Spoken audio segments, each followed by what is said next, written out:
Hello everyone, I am Tacet and welcome to version 3.25 of Gems of War. So today we're going to be going over all of the major changes that has occurred. I will be posting a link in the description that goes over absolutely all of the smaller changes, but I'm mainly just going to be going over the ones that have added new features or mechanical differences to the game itself. Of course, the good bulk of what was actually added were visual changes this time around, so I'm not going to go through absolutely every single one of these just for the sake of time, just the more important stuff. So right off the bat, into some mechanical changes, should be able to show pretty much every single one of them in this battle, as well as a couple of the visuals.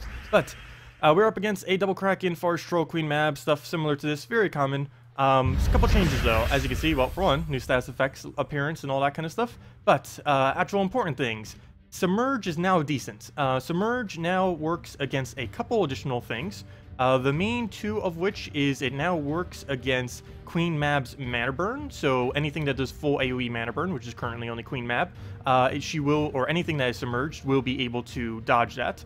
Additionally, you'll be able to dodge both Hydra's and Kraken's full AoE damage off of its traits. So now whenever a Kraken ends up taking an extra turn and you have a troop that is submerged, you will no longer take damage on it like you used to before. So Submerge is viable now due to those changes. As you can see, as we're taking the board, or taking stuff from the board, there are new animations for everything. How mana gets accumulated, how it gets explosion, looks all a little bit different. Every single status effect in the game also has a little bit of a different appearance. I kind of want to try giving him an extra turn here just so I can show that he does indeed dodge. Let me go and just lower down the speed here so we could see that a bit better for when he does do that. So right now I'm going to try to deliberately give him an extra turn if I can somehow. There we go, perfect. So as you can see right there, our Gorgolfa goes to the middle of the screen. Good job. And we end up dodging all of the attacks right there.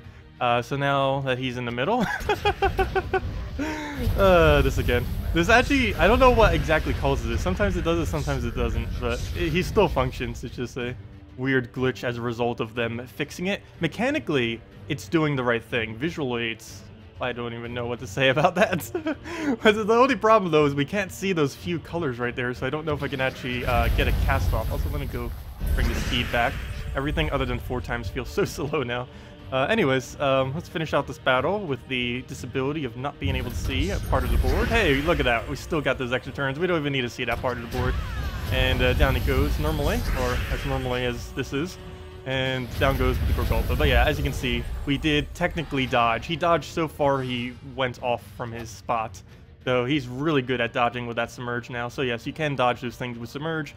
And it's really helpful now, because now anything against Kraken, Queen Mab, you can simply use a Submerge, a pure Submerge team or partial Submerge team to counter them out a bit better.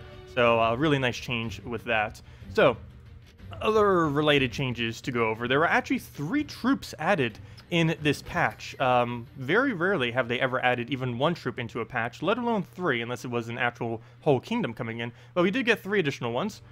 We got this Knight, which is going to be mostly useless. It's mainly just an early game tank option if you don't want to roll with a Knight Coronet. Main reason it's going to be useless is its damage does not scale off of anything. It's just a static 8 damage to an enemy, and that is ridiculously low. It's the same issue that Dark Master has, and why he basically never gets used after you get to a higher level. So not really much to say with that, but the other 2 are a little bit more relevant. Spinner Ready is one of the lowest full AoEs in the entire game as far as its mana cost to be able to cast. Not only that, but it's the only troop currently in the game that has both a web on its ability as well as a web when taking a skull. So it has 2 different ways of placing webs on the enemy. Web, for any that don't know, basically makes an enemy's magic 0 for the duration. It also prevents them from gaining additional magic. So it's basically like an entangle, except for magic instead of for attack damage. So will this really be that relevant? Probably not too much. It's a little bit below average on the AoE damage. I believe it gets to about 17 or 18 fully maxed out when you have absolutely everything. So a little bit low there compared to other options, but it is pretty low mana cost, and it does get those webs. The biggest issue with it, I would see, is the web is completely random and not targeted. Generally, if you want a web, you want it specifically on a troop that is really good on magic. The only time you'd really need a random web is if literally everything on the opposing team is good with magic. So it's going to be really situational on if that will be used. Also, by the way, all 3 of these are within the drop pool right now in Glory, Gem, Guild, VIP chest, all that kind of stuff. So they're currently in all of drop pools if you're trying to get them. Though I would probably wait until the next mythic comes out, because it's pretty hard to actually get these. We were doing a bunch of key openings on the stream last night, and one of the more relevant ones is the legend that actually came in. It's an Orc Mystic. It deals damage to an enemy, gains 10 souls, and triples the amount of damage and the amount of souls if her life is, or if the enemy's life is greater than hers. So she actually is good when her life is low.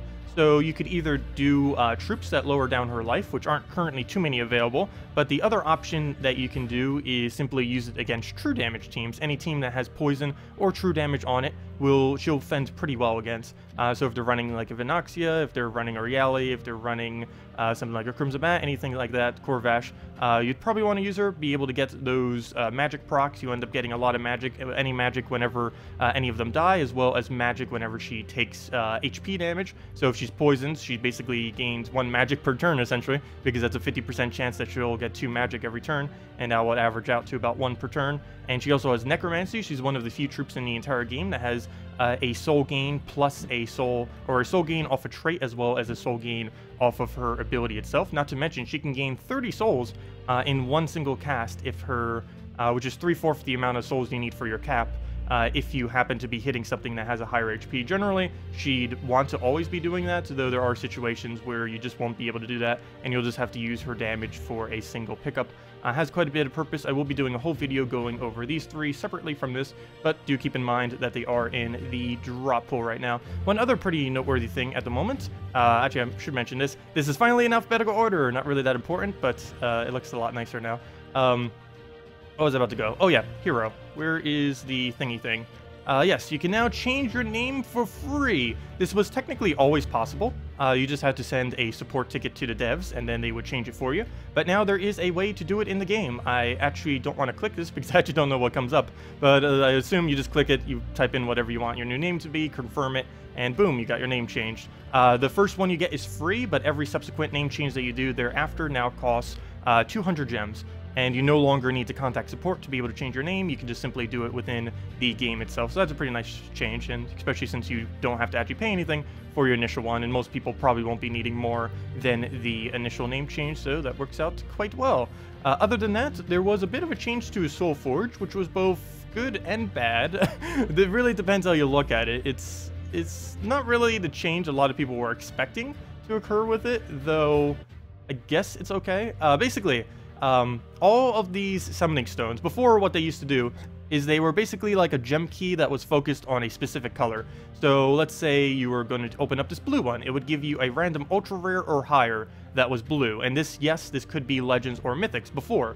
Now it has no capability of giving you a legend or a mythic, though it gives you a random one, which I believe is evenly a 1 in 8 chance out of each one of them, to give you one of the 8 specific colored troops from whatever happens to be for the week. You either get 3 of the common, 2 of the rare, 1 of the ultra rare, or 1 of the epic. One reason I actually think this might be somewhat good is newer players will be able to focus out epics pretty decently with this. Prior to this, it was relatively hard to focus down specific epics in early game, as well as commons just in general, and now you will be able to do things like that. For example, this week right now, there is a Firebomb available within the red summoning stones, and currently Firebomb isn't even in the drop pool. He's not coming in until like another 2 or 3 weeks. So you can actually stock up on him. I opened like 5, I was not able to do it, but as you can see, if we just craft one of these, we get a random one of any of these, and we end up getting a single Twisted Hero, unfortunately. But yeah, the rarity rate seems to be quite even. I think I've gotten like 3 ultra rares now after like 6, so yeah, it seems about even on all of them.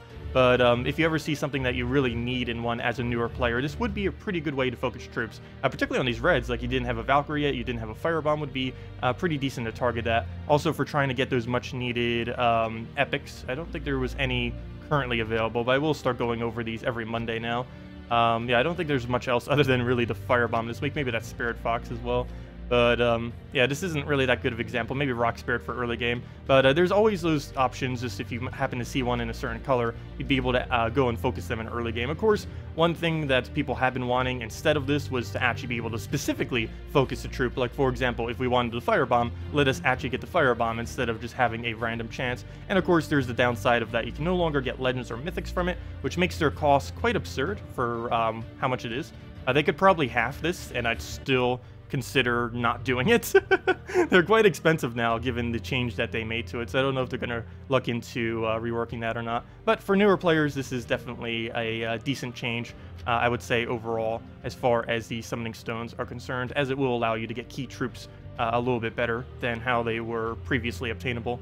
And other than that, did I miss anything? I believe that is pretty much... Oh, no, there was one other thing, though for most people it's not really that relevant. If we go over to the offers, there is this new deal thing for anyone that happens to want it. It's just a 50% gold, souls, and EXP bonus for 28 days, and those days do not need to be consecutive. So for example, if you played for 5 days, then didn't log in the next day, and then you log in the following day after that, you wouldn't actually lose that 1 day of bonus, but it just gives you a bunch of various resources. I believe it's the only purchase in the game that also gives you glory.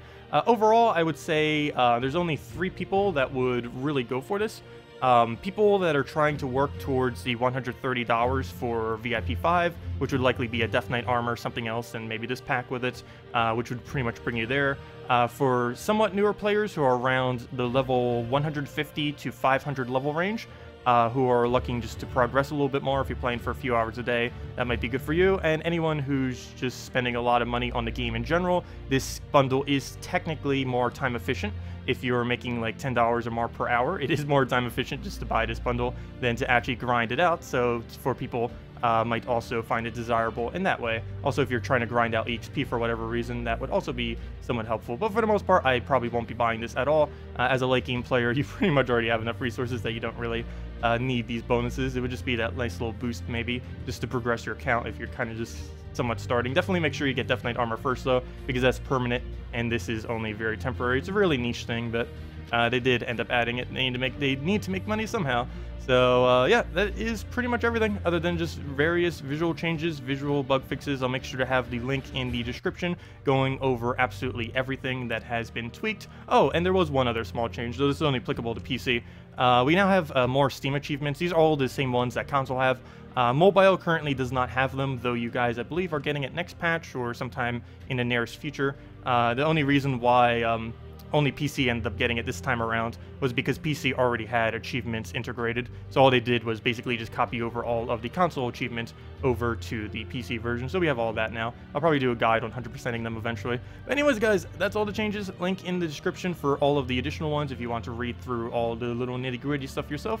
Anyways, thank you all so much for watching. If you still have any other questions, feel free to leave it in the comment section below. And have a wonderful week, everyone. Enjoy the patch.